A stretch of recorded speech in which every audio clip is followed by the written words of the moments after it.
Hi అండి, అందరూ ఎలా ఉన్నారు? నేనైతే చాలా బాగున్నానండి. ఈరోజు మన వీడియో వచ్చేసేసి క్యాలీఫ్లవర్ బంగాళదుంప ఈ కర్రీని ఎలా తయారు చేయాలో నేను ఇప్పుడు చేసి చూపించబోతున్నానండి. వేడి వేడి అన్నంలోకి అయితే చాలా బాగుంటుంది. ముందుగా మనం వీడియోలోకి అయితే వెళ్ళిపోదామండి. నేను ఒక క్యాలీఫ్లవర్ తీసుకొని సన్నగా కట్ చేసేసి పెట్టుకున్నానండి. అలాగే ఒక పెద్ద బంగాళదుంపలను కూడా కట్ చేసి పెట్టుకున్నాను. తర్వాత వేడి నీళ్ళల్లో ఈ క్యాలీఫ్లవర్ ముక్కల్ని వేసుకుందామండి.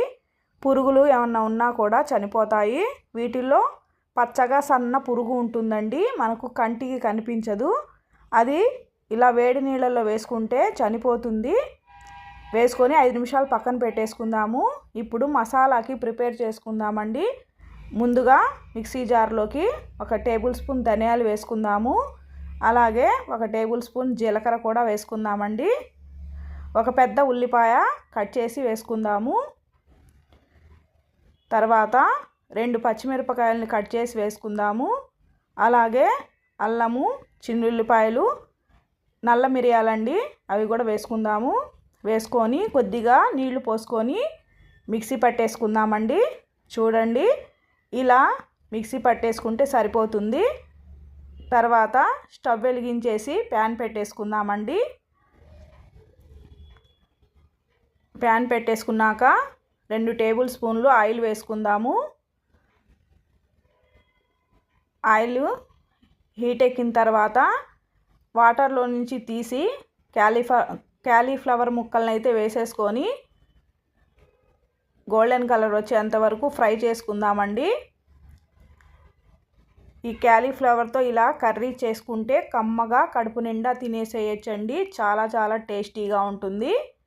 చూడండి, ఫ్రై అయిపోయినాయి కదండి, తీసేసుకుందాము. తర్వాత అదే ప్యాన్లో బంగాళాదుంప ముక్కల్ని కూడా వేసేసుకొని ఫ్రై చేసుకుందామండి. ఈ క్యాలీఫ్లవర్ కూర చాలా కమ్మగా ఉంటుందండి. తృప్తిగా తినేసేయచ్చు, కడుపు నిండా తినొచ్చండి అన్నము. పైగా ఈ శీతాకాలంలోనే క్యాలీఫ్లవర్స్ బాగా దొరుకుతూ ఉంటాయి కదండి. ఫ్రెష్గా తెచ్చుకొని ఇలా తయారు చేసుకుంటే చాలా బాగుంటాయండి. బంగాళాదుంపల్ని కూడా ప్లేట్లోకి తీసుకున్న తర్వాత అదే కళాయిలో కొద్దిగా ఆయిల్ వేసుకుందాము. ఆయిల్ హీట్ ఎక్కిన తర్వాత జీలకర్ర, 2 బిర్యానీ ఆకులు, యాలుక్కాయలు, లవంగా, చెక్క వేసుకొని ఫ్రై చేసుకుందాము. తర్వాత ఒక పెద్ద ఉల్లిపాయ సన్నగా కట్ చేసి వేసుకుందామండి. వేసుకొని గోల్డెన్ కలర్ వచ్చేంత వరకు ఫ్రై చేసుకుందాము. ఈ కర్రీ అయితే చాలా బాగుంటుందండి. ఉల్లిపాయలు ఫ్రై అయిపోయినాయి కదండి. మసాలా పేస్ట్ని అయితే వేసేసుకుందాము. వేసుకొని పచ్చి వాసన పోయేంత వరకు ఫ్రై చేసుకుందామండి. చూడండి, ఫ్రై అయిపోయిన తర్వాత 2 టమాటాలను సన్నగా కట్ చేసేసి వేసుకుందాము. టమాటా పేస్ట్ని కూడా వేసుకోవచ్చండి. నేనైతే సన్నగా కట్ చేసి వేసుకున్నానండి.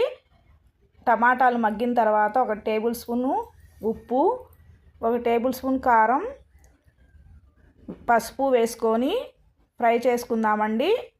చూడండి, చక్కగా మగ్గిపోయింది. మగ్గిపోయిన తర్వాత మనము వేయించి పెట్టుకున్న క్యాలీఫ్లవర్, బంగాళదుంప ముక్కల్ని కూడా వేసేసుకుందాము.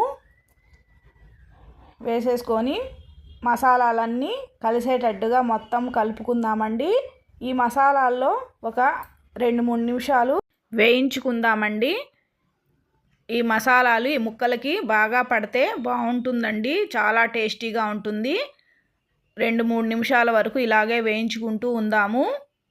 చాలా టేస్టీగా ఉంటుందండి. ఈ మసాలాలన్నీ ముక్కలకి పట్టి బాగా టేస్ట్ వస్తుంది. తర్వాత మూత పెట్టేసుకుందాము. మూత పెట్టేసుకున్న తర్వాత చూడండి, చక్కగా మసాలాల్లో వేగిపోయినాయి. చూడండి, బంగాళదుంప, క్యాలీఫ్లవరు. తర్వాత నేనైతే వేడి నీళ్లు పోసుకుంటున్నానండి. మీరు చల్లనీళ్ళైనా వేసుకోవచ్చు. వేసుకున్నాక చక్కగా కలుపుకుందాము. కలుపుకున్న తర్వాత ఒక 10 నిమిషాలు మూత పెట్టేసుకొని సన్నని మంట మీద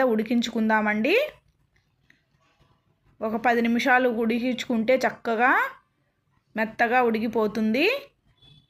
టేస్ట్ అయితే చాలా బాగుంటుందండి. బంగాళాదుంప కూడా ఉడికిపోతుంది. మూతనైతే పెట్టేసుకుందాము.